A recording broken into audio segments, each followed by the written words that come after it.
Yesterday at 6 a.m., FBI agents entered a New York City apartment inhabited by a shaggy-haired 26-year-old crypto bro named Shane Copeland and raided his home.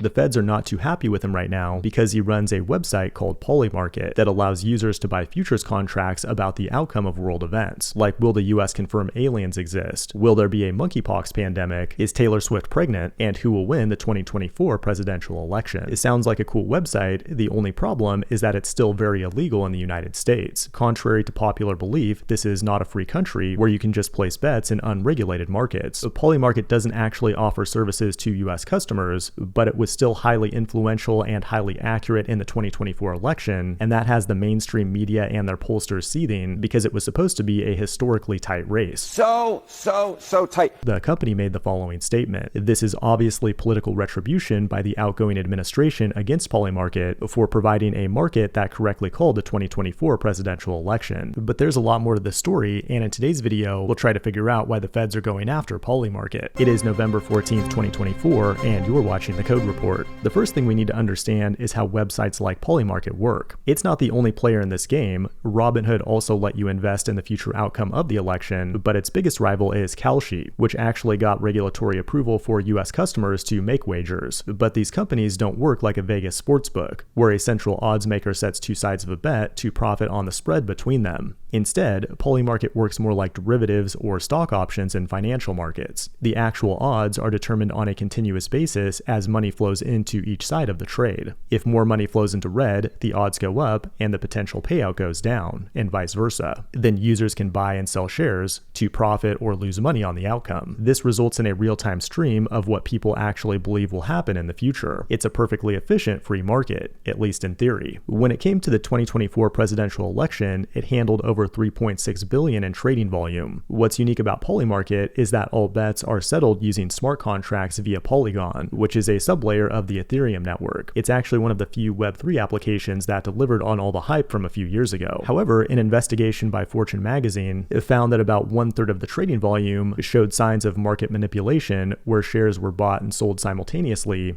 to pump up the actual trading volume. In addition, when they investigated the actual blockchain, they found a mismatch between a reported volume of 2.7 billion and actual on-chain activity only representing 1.75 billion. But the beauty of crypto is that we can audit all this stuff in public.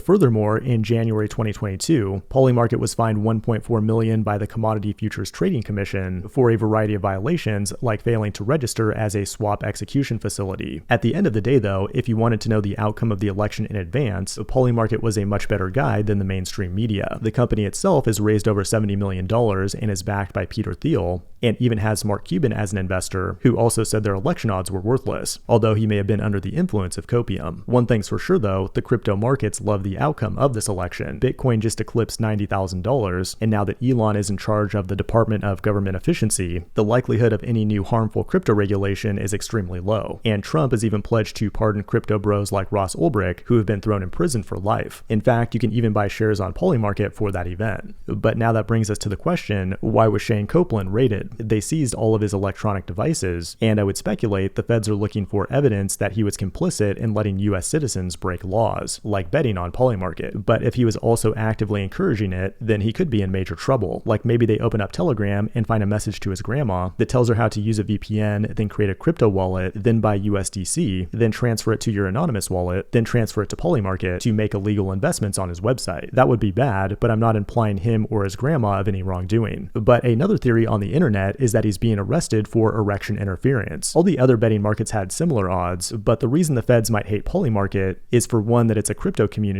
and two, it's backed by Peter Thiel. At one time, he was an FBI informant, but he's a huge fan of JD Vance and helped bankroll his career. Whether it's actual political retribution or not, we may never know, but just hours ago after they finished waterboarding him, Shane Copeland immediately took to Twitter and clearly stated that this was a last-ditch effort to go after companies they deemed to be associated with political opponents. This has been the Code Report. Thanks for watching, and I will see you in the next one.